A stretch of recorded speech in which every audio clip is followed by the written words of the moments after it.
Today on Couples Therapy, I am excited to have Brooke and Wiley from Texas joining me today. It's good to have you both. Be here. Thank Good to you meet for you, having Deborah. us. I was just telling you a minute ago, it takes a brave couple to get on here like this. Whose idea was this? It was mine. And Brooke, how did you convince him to do this? I mean, sometimes it can take a little courage to get on here and share your story. He's pretty willing to do things, but I think I posed it as, oh, this is going to be fun. This is another new thing we can do together. Are you convinced, Wiley? I don't know yet, but all I heard is, let's do this. And I'm like, okay. There's very few times that I'm gonna, put up resistance on doing things. So Well, I appreciate that. I appreciate your willingness to be here. And I hope this time can be beneficial and encouraging for you, and that God would reveal the areas in your life and marriage that He wants to heal and take you to the next level. So let's map this out. What would you say is the area of conflict that you're struggling with right now, or the sticking point that keeps coming up again and again and again? What does that look like? You might have different perspectives, but I'd love to start with Wiley. What does that look like in your perspective? yeah, and I think Brooke hit the nail on the head when she said trust. Mhm. It could take a bunch of different forms. It could be my decision making when we're driving, or telling me what to do in an area that I think that maybe I as a husband should take the lead. Or if I make a decision and it's kind of like, hey, let's do this, it's a crisis moment, and then questioning that decision. And I think it's actually gotten to the point where it may not even be kind of an affirmative question, but maybe just um, are you sure that this is, or it may look a little bit different, but I think it's a trigger now. So I would say it's that. Yeah. As well as kind of allowing me to, kind of be the man in the relationship. Hmm. So you feel Marriage. like she often questions your decisions Yes. or has questions about your decisions, which feels like questioning your decisions. Yeah. And, I've said many times, and it sounds terrible, but a lot of the times my decisions are right. You know what I mean? And so it's kind of like there's no substance or evidence to back up or to cause that, concern or that, you know, that questioning. So, in my opinion. So give me an example of something that might come up that is a benign issue. It's something easy, simple. It seems like a clear decision. And then she comes in with questions. Like, give me an example of what that could look like. Mm. So it could be as simple as these photos back here, Yeah. and you said one example. Okay, so maybe things around the house, decor. If I want to put up a picture, it's going to be questioning that. But I think that's more of taste and judgment. So, but on the flip side, I don't question things that she wants to do. The blue comforter during the holidays, velvet, whatever it's, because that velvet, I don't question the things that she wants to put up as far as decor. She has full reign there. Got it. And then construction work, like if it's things that, fixing things around the house, should we call somebody? But literally, if I put the whole house together, and it just, even when it's done, it's no, oh, you did a great job and thanks. It's just, Yeah. so. Yeah. So we're not talking about big life circumstances, or does that fall into the category like where the kids are going to go to school, or are we allowed to do sleepovers, or you know, bigger decisions as well? Or do you feel like the majority of it is small freedoms that you don't feel like you have, or both? I think it's the smaller thing. I'm going to be honest. I think the larger things I kind of let her take the lead on, Okay. or it is more of a democratic decision making process. But I actually think I give in more on those decisions. So it is kind of like I said, the things that I feel that are kind of under my purview. Um, I want that, right. I kind of take control over that. because of the fact that, most of the big major decisions, the kiddo going to school down the street, she really handles those. And I think she does a great job at it. The wedding, all those things she does a great job at. So I'm fine with stepping back and saying, go for it if you need me, and I'll try and throw my 2 cents if requested or if necessary, which is, Yeah. Yeah. In our initial conversation right before I started recording, you mentioned that it can feel like a lack of respect. Is yeah. that kind of how it seems to come across to you?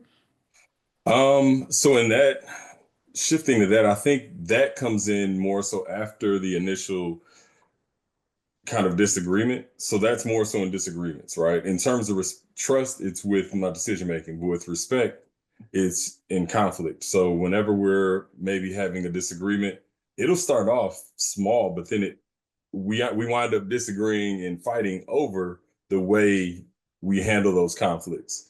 And I Right. think that's more so. And you know, I know and we'll talk. I'm sure we'll talk about this later, but there's a reason I think behind it. But it challenges, me as a man, as a husband, right? So it starts Um, with, "Hey, why are you doing this?" Like a lack of trust. What it feels like is you don't trust me to make decisions. mhm. But then the way you go about conversing about it, it starts to get heated, and then it moves into, okay, first it felt like lack of trust, and now we're moving into disrespect. Yeah, and there's understanding somewhere in there in the middle where it goes, there's a lack of trying to understand or understanding, and then it goes to the lack of respect. And also with that understanding part, I think there's many times, and I think I've said this so many times where it's, um, where I say, hey, let's do this. And it's usually in a time where we got to get something done quick, right? And I just say, I'm very good strategically. It's, my job. That's kind of what I do. Problem solver, fixer, right? And I say, hey, let's do this. And then it's, I'm getting questions. So I imagine a bad example, but, a burning building. And I'm like, grab this, that, and that, and let's run out. And it's, wait, but why are we grabbing this? And I want to grab that. Should we not also grab this? And Right, then right. we're upstairs and burning up. And that's kind of what it is. It's like every now and again, I say, hey, I want to do this. Let's do this. This is good for us because I'm always looking out for us, and let's go. And then it's those questions come in, or Yeah, that yeah, hesitancy. yeah. Okay. Brooke, what's your perspective on the conflict cycle? I guess in general, when it starts, I'm blindsided by it oftentimes. Because we'll be talking about something that I think is, like you mentioned, benign, mundane day-to-day things. Hmm. And he'll mention wanting to do the thing, whatever the thing is, or whatever we have to do. And then I'll say, are you sure? And then it's like a volcano erupts, like, I already said this is the thing that we have to do. And I'm like, oh my gosh, I don't understand why. I'm just asking a question. And then that leads to, that's manipulative when you say, I'm just asking a question, because you're not just asking a question, you're undermining what I'm already asking you to do or what we're going to do. And then it's just like it layers on and on and on from there. And then the argument becomes about how we're arguing, and we're not even talking about the subject at hand, which had nothing to do with anything at that point. And Yeah. so I think we both agree that we end up arguing about how we're arguing, and it's just we don't get anywhere. And then except a whole bunch of hurt feelings and a whole bunch of ugly things that were exchanged. And I think for me, it's so dramatic. I just feel like I'm at a loss for, I don't know how to fix it. I don't know how to, I don't even, I've gotten to a point where I don't want to say more because I think I'm gonna hurt it more, whatever the situation is. And I don't want to do more damage. But then, Wiley's like, why aren't you speaking back with what? Why aren't you saying anything? And I'm like, I don't have anything to say. And then it's like, great, now we're here. We don't have anything to Mhm. say. You don't have anything to say because of, X, Y, and Z. It's just a whole bunch of arguing about nothing, but we're arguing about something, and we just don't know how to repair it. Yeah. Do you feel, Brooke, that you have the freedom that he's mentioned to kind of take the lead in certain things and have control in certain areas and make decisions and not get pushback from him? I think in some areas, yes, but sometimes I also feel as though I don't mention things that I believe will cause like an argument. And I'm like, nope, I'm not even gonna go there. I'm just gonna like keep it inside and not say anything because he'll be adverse to whatever it is that I'm saying. And so I choose this to sit, like, keep it to myself. But is this Okay. decision? I think she was asking about decision making, though, right? Yeah. Okay. Because usually when you make a decision, something's already out there, right? You're making a decision on something that already exists. But you So said you pulled back. yeah, so for like in some instances, I won't shed what I actually feel about the thing because I feel like it's in opposition to what you're saying in order to not have another argument take place. Mm, okay. Okay. Unbeknownst to you, because I'm trying to Yeah. not share those details.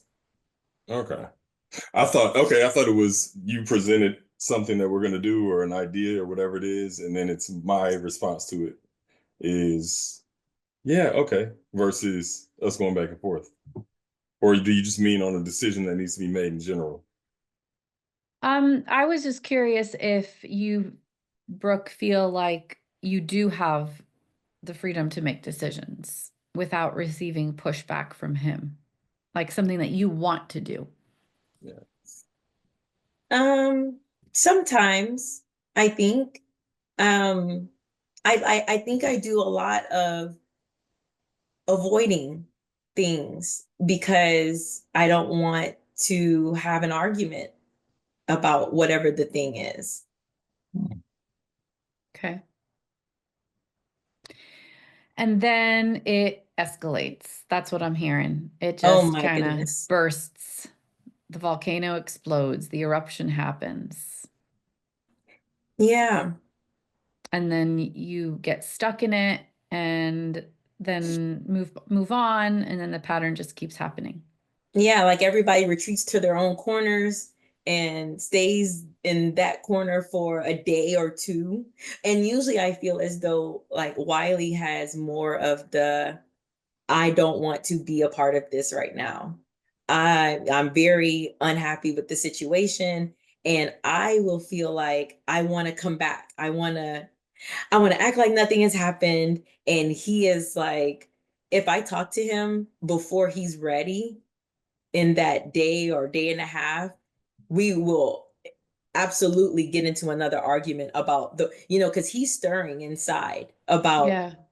he's being quiet, but I know that he is still upset. He might go and play, do something with his car or play a video game or do something, go to work or whatever. But if it's any kind of communication or interaction with me, it's always going to be like hostile between us because he's not ready to talk and I don't know how to fix whatever it is you know, whatever the situation is. Yeah. I don't know how to fix it. So he takes a step back until the pressure subsides, and then you guys reunite and move on, but not really addressing it, and then it just keeps happening. I think Wiley addresses it, but I I don't let it linger, I think, right? Is that yeah. kind of, yeah. Yeah, like he'll go on for like a day or two, kind of just not we just talk for we will exchange about our child and then Mhm. whatever is absolutely important, but there will be no friendship It's an icy happening. cold 48 hours. Oh, it's tough. It's really hard actually. And when we come back together, it's usually he'll say something like, um I am unhappy with how this is happening. And then things will simmer down. We'll have dinner. We'll sit, we really bond over football. We love football. So the next game will have come up that week. And so we'll watch and we'll talk. And then everything kind of like, is gets back together. But we don't know how to solve whatever It this hasn't problem actually is. resolved the issue. Yeah. Okay. I don't know if we know what the issue is. I mean, I think we know, but we don't know how to fix it. Yeah. So go ahead, Wiley. I was just going to say on that. So one of the issues, I think the pivotal point for me whenever we're having these conversations, Yeah. unfriendly conversations, is I feel like whenever I do all this explaining and this analysis, right, and then I say this is literally what it is, right? Kind of a teaching moment for both of us, right? And I try to be as fair as possible and impartial. And then the response is almost stuck back there where we started, sticking to that narrative. And I'm just like, can you just say I understand? Can you just like this thing makes sense, right? Some things don't make sense, and I'll come back and apologize later. But it's like, I don't feel like I'm understood very often, right? And when we do have these conversations, I feel like a lot of what I get is I'm listening to respond, and I'm listening to kind of nitpick and pick out these little, it's almost legal, right? Like litigation and defense, versus plaintiff. And that's really a good explanation of it versus how do we come to a nice settlement agreement that benefits the entity, right? Which is marriage. And Yeah. Yeah. So I feel as though when I'm trying to confirm understanding, I ask questions. And I'll say something like, give me an example about what you want this to look like. And then he'll tell me that I'm trying to be too prescriptive and that's not what this is about. Or I'm trying to manipulate the situation by boiling it down to one situation when it's a totality of things. And for me, I need you to break this down into pieces of a bigger picture for me to understand. But he feels as though I'm manipulating what's happening in the big picture because I'm asking about an example about one thing. And I don't know how to say that's how my understanding operates, but I don't know how to say or actively try to confirm understanding of what it is that he's trying to get me to understand or meet him halfway on. But even that exercise gets us nowhere. Yeah. Because he's looking at the big picture pattern. pattern. Right. That's the And key. you're Pattern. looking at the Incident. details. Mm-hmm. Right. And so I feel like it is a pattern and it's persistent, right? So you've had 100 examples of the same. It's usually the same thing, right? The same Yeah, cause and the yeah. same issue. And so you've had all these. I've said it so many times. Like, to give another example, and then also, it's a strategy, right? Give an example. So it's happened plenty of times before in this marriage where I give an example and then it's, oh, see, but that right there, that. And so it's the example becomes a weapon, right? As opposed to an opportunity to understand. Yeah. So the theme of the hurts that you're feeling, Riley, maybe we could narrow down to the theme of invalidation. I don't Yeah, that's feel fair. validated in my decision making, in my explanations. There's always a way to invalidate what I'm trying to say.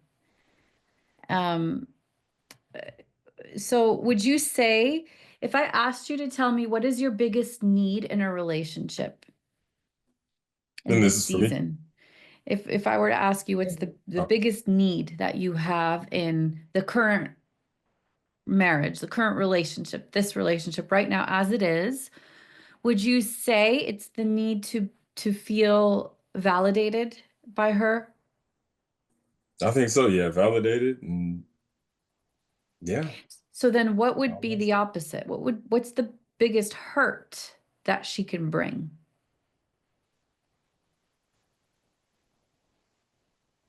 not relying on me to be able to make decisions and not relying on me to be able to, you know, say something and then that you just lean on me and know that that's what it is. Right. And I've said many times that, if I'm right 8 times out of 10, that's an 80%. That's good. You know Okay. what I mean? And that's something that you can kind of rely on and that's reliable as opposed to the opposite, right? So validation versus invalidation, reliability versus being unreliable in her perspective. Like you're looking for her to validate you and to know that you're reliable. What would you say, Brooke, is your biggest need? Hmm.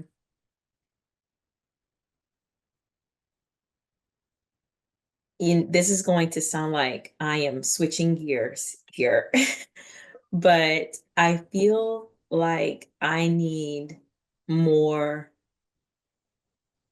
like softness from Wiley. Um, when we get into these kinds of conflicts, he's really rough, on and not like physical, but or anything like that. But his words cut real deep. And it's a little bit jarring sometimes because I'm like, oh my goodness, I didn't know that what I did warranted such a deep cut. And Mm-hmm. so it's a little like, I don't know, there's not enough like softness in Yeah, our maybe marriage. we would say tenderness Yeah, yeah, versus aggression. yeah. Okay. And then there goes the pattern, right? He feels invalidated, so then he responds aggressively, and you feel that aggression, and then you go back and invalidate him, and the cycle just kind of continues. Mm-hmm. Riley, why do you think Wiley. that Wiley, why do you think Yeah, I that was like, should I say something? Yeah, I'm Should I? glad Okay. you said it. Did I say Riley a few times or just this It's just once? twice. It's the second Twice. time. Okay, twice. Sorry. Wiley, Uh-huh. why is it that invalidation is so painful for you? Yeah, and I was thinking about it while you were, when you said that, I was like, okay. And I think it's credibility. I think it's Yeah, all proving of that, things right. Yeah. So right? like even at work, I notice myself and it kind of ties in. I'm always trying to prove something. I'm always trying to show that I'm, good enough, smart enough, credible enough, and just always to the point where I'm always wanting to learn stuff and always trying to be the smartest in the room, which is terrible. And it probably has the opposite effect. But it's this weird thing that I've always, tried to do. And I can do this, I can do that. I can, So what is it it's like you the desire to be competent? I think so, yeah. Which is, I think I think it's a fear of not being competent. Yeah. Because I think I am competent, but I think it's a fear of not being competent. Yeah. I Not think I'm above being competent, but I what think it's a fear of not being competent. not being what they need you to be or what you know you are or not being good enough in a situation when you know that you have what it takes. Like maybe when someone questions that in you. Yeah, I think it's a fear of, and all this is new. I'm enjoying this conversation because digging up stuff, but I think it's a fear of not necessarily not being competent because I know that I'm competent in a lot of areas, especially at work, but I think it's not being competent enough to overcompensate for maybe other things, right? And so, for instance, just a quick example, I'm trying to think of one. Let's say that maybe this is not me, but let's say somebody is not well liked or they're kind of antisocial or something like that. You have to be 3 times better than the guy from that commercial with the t-shirt. He can do just about anything he wants here, that type of thing where somebody's, friendly with everyone, they fit into the culture, they fit into the family at work, right? Hmm. They honestly, it's going to take them longer to get fired than somebody who knows 3 times as much as they do, right? Because they have that grace or that leeway Okay. from just one, So what do you these think different you're areas. lacking? What do you think you're lacking then? Like, what's your weak Um, point in that you feel this, like you, in the marriage, or just generally speaking, what do you feel like you have to overcompensate for? insecurity, probably, valid or not, insecurity and whatever it might be. And if I knew it, I'd probably fix it. So Yeah. When you think of your growing up years, your childhood, would you say there was a lot of validation or invalidation? Did you say that you had to prove yourself or that wasn't necessary because everybody knew you were a big deal? Like, what would you say was the culture growing up? yeah, it depends on where it's coming from, right? So at school, I was always popular. I was always, in the, that wasn't a problem necessarily, but I was always trying to prove myself as well. But I think at home that was kind of the issue. So my father never really, I had 100 stories of, never came to my football games, never did this, never did that, didn't know I was doing, didn't know I was, when I got accepted to law school, it was at the end of my first year before he knew I actually went to law school. So it's just different things that, I mean, he wasn't there, but I think a lot of that is because my mother passed away when I was 5. And so he just kind of, he was dealing with all that. And so, had 2, 3 stepmothers, and just, he wasn't really there in that sense. Yeah. And so just always trying to, he didn't know what was going on in my life. I'll just say that. Yeah. And so, So it think was fun about then, but so think about that and what that might speak to a kid. Like go back to that version of you. You're trying to mhm. figure out who you are, what you're all about, what your value and worth is. And what do you think that speaks to the belief system of a young preteen boy? How do you interpret that as a kid? So if I were in that situation again, Yeah. how to What do you interpret that think? as an adult looking back. Yeah, looking back, look, what do you think a kid I mean, you have kids, so what do you Mhm. think that would speak to them if you were just absent, unavailable, uninterested? Probably what's going on now, looking for attention, and I see that in Wyatt when he's like playing in his play, just always. And and I thought about it. I was like, because he'll go like this a lot to me, and he reaches out to me all the time, and I'm like, okay, if I don't respond, then I feel like it kind of brings me to that point where where I was, and I didn't even know that, but yeah, because it was other yesterday actually. And so, yeah, It is I think amazing if how you don't give it kids, to them, go ahead, keep going with that thought. yeah, no, if you don't give it to them, um, they're gonna keep looking for it. And Yeah. yeah, that's wild. I remember one of my worst fears was because my father has cancer, it's in remission now, but I mean, since 2011, I think. And one of my biggest fears was he's not gonna see me get married. He's not gonna see this, and it's Wow. just keep going. He's not gonna see that, and I'm not gonna be able to give him a grandson, and and I don't know why, but yeah, Wow. not gonna see me graduate. So yeah, just Well, interesting. that's the epitome of validation is Hmm. can you see me? Can you hear me? Mm. And that's why for you, when you don't feel heard, it's like such a trigger. It's such a sore spot. Can you see me? Can you hear me? And it's amazing when you look at kids, and I have 4, so I know how they roll, how often I hear, Mom, look at me. Hey, Mom, do you see this? Like it's almost like not worth doing if mom didn't see it. And so there's that constant, hey, look at me, check this out. Did you see this? Check out this move. It's the need for validation. Somebody to say, I see you. I hear you. You matter. That matters. And when that's not there, you're searching for it. You overcompensate. You go to school and you're like, hey, do you see me? Do you hear me? And you live your life that way. Do you see me? Do you hear me? And then when the closest person in your life doesn't see you for a moment, or hear you for a moment, or you perceive it that way. Maybe she does hear you and see you, but you perceive it that she doesn't hear you, she doesn't see you.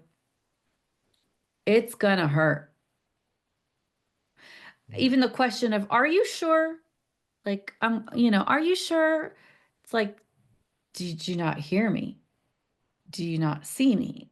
That's where that invalidation can be so painful, especially depending on how it's interpreted.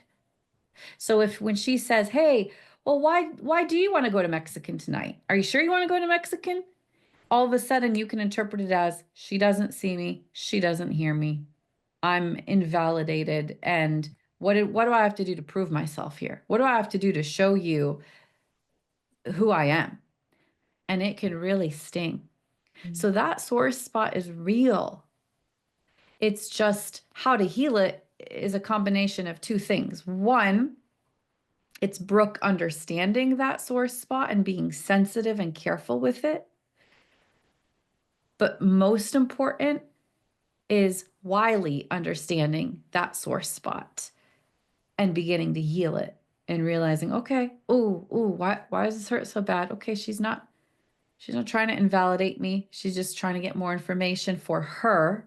This isn't about me, and asking the Lord into those places, those hurt places, because it's clear that God is revealing in you the sore spot that he wants to heal, that he wants to take you a little deeper in and deal with some of that component from your childhood.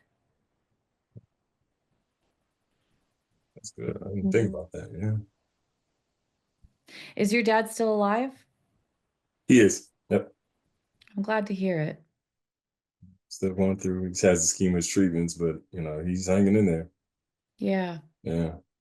It is interesting that even as an adult, you're like, will he see? Will he see? And I pray that he does one day, but even if he doesn't, somebody does see. And that's the Lord. He sees everything, every move, every play, every grade, and he looks at you and says, well done.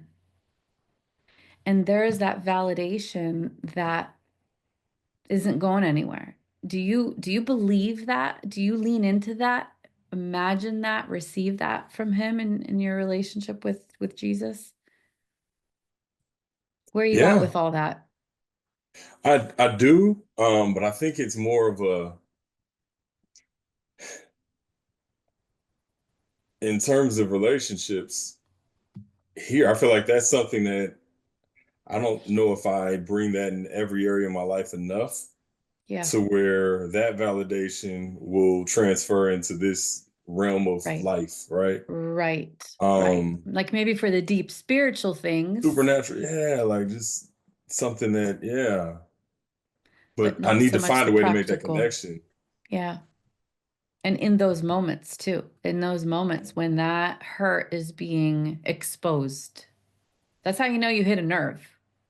When you have a big reaction, an emotional response to something small, it means you hit a nerve. I call it a sore spot. There is something here that Brooke may not have caused, but she is certainly pushing on something. Like, why am I so upset? Why am I so angry? Why am I so hurt? And you might look back and be like, okay, that was a big response to talking about, are we going to Mexican or not? Whatever it was, or putting up art on the wall. And it's because there's a deeper sore spot there that she's pushing on with or without realizing it at times. Yeah. Do you trust him, Brooke? I do. I do trust him. Wiley makes great decisions for our family. And, when we reflect on our lives, like from when we first started dating and first got married to where we are now, we've been blessed. And, as a result of, Wiley being in my life, like, obviously it's a partnership, but I don't think we could have built what we built not together, Right. And so I think there's parts of me that is always looking for information because I'm trying not to make mistakes. And unfortunately, you know, I guess my need for information, it knows no bounds, whether it's at work, in my own personal life with my friends or with my husband. If there's something, if there's a plan or a project or a thing, I want to know as many details I can, find out so that we get there on time. We know how many we have to buy. We know what we have to do and show up because I don't like errors and You I want to want do it things. right. I want to do it right and I want to do it one time. And when I start asking questions like, do you need another screw? I have enough screws. I do this, I do the house stuff, you don't have to ask me if I need another hammer. I've got all the hammers I need. And here I am. But this one is blue. I don't need a blue hammer. But I mean, these are the kinds of, it's so like, these are kinds of things that I'm often asking about because I have the need for wanting to do things right the first time. Yeah. And it's not just specific to our marriage, but just me in general, like at work. Would you I, say you're a perfectionist? Would you put yourself in that category? I try to be. Yeah. I try to be perfect. I try to make sure I don't have to do it again. You And you know, want him to be perfect too, if possible. he is perfect. Well, no, she does a great job at, I will say this, at projects. I mean, she's the queen of projects. Like, I mean, she did our whole wedding, most of it, the planning, overseas, like in Italy, right? And I Wow. mean, just, She's a and like the planner. holiday cards, everything. And that's why I'm so on board with Yeah. like the Just letting holiday her do what pictures. she does. Yeah. Yeah. And I'm It just just like, doesn't just always let me know where to translate be. into Huh? marriage. It doesn't always translate into marriage, right? No, no, it doesn't. Project No. management should end like at my desk or I didn't even think Project about it. Yeah, management projects. and Yeah. relationship management don't always work the same way because no. I see how, you're looking for a formula where he's looking for an emotional connection. Man, if that doesn't Hmm. explain us exactly, I'm looking for it to, I want 1 + 1. And he's like way more abstract He's like, than I just tell am. me that you think I am worthy. Just tell me that you think I'm capable. Just tell me that you think I have what it takes. It doesn't matter how many screws we have or don't have. Whereas you're like, Mhm, well, give me the map. What's the plan? What A, B, C? And so there's this emotional desire to connect. And in some couples, this could be flipped, where the female is like, I just need the connection. And the man's like, just give me the formula for how to get there. But in your case, it's mhm, he's looking for, I just need that validation. mhm, And you're like, well, give me the formula. And sometimes you do need a little bit of both. Sometimes mhm. you do need a little bit of both, but I don't think you can have the details without first tackling the foundation, which we know now is validation. Mhm. Because I have a feeling it would feel different if you literally looked him in the eye and said, I believe that you are capable of doing this really, really well. And then if that was followed up with okay, tell me your ideas. What are you thinking? With a couple questions, I think it would come across softer and easier than, well, I don't know. Are you sure? What if, because you're trying to get it right, but then it Mhm, makes him feel wrong, right? And so there's mhm. that validation piece. But if we started with that, I have a feeling it would help you be able to get to the next steps if you do need some practical things after the foundation of validation has been established. Yeah. Would you Okay, agree that's with really that, good. Wiley? Yeah, and again, that was, dead on because the other day I came up, what was it? I had an idea Now I talk a lot. I mean, I have ideas all the time, right? And I'd say crazy stuff, right? Not crazy, crazy stuff, but like I think that I can do anything. Like you said, I literally think that. And I forget what the idea, probably is irrelevant, but it was an idea. And I was like, let's do it. Like, and I was all excited for like the 3 seconds that I was talking about it. And then she laughed, and I was like, I lost it. Then when I say lost it, I don't like yell. I don't do any of that stuff. I maybe get tone changes a little bit, but I don't. We don't. Neither one of us do that. When we get into it, it's really just who's the stronger person in the argument. It's like that. Just so we're Yeah, for yeah, clarification. yeah. But I forget. Yeah, it was something I came up I'm with. actually really glad you brought this up because I had forgotten what the actual topic was, but I remember now. And so he My he was, idea. yes, he Okay. proposed an idea about a new company that we could start up with hats. Oh yeah, And that. so Right. he mentioned it and I did laugh, but not like it was like a and I did not give much thought to it.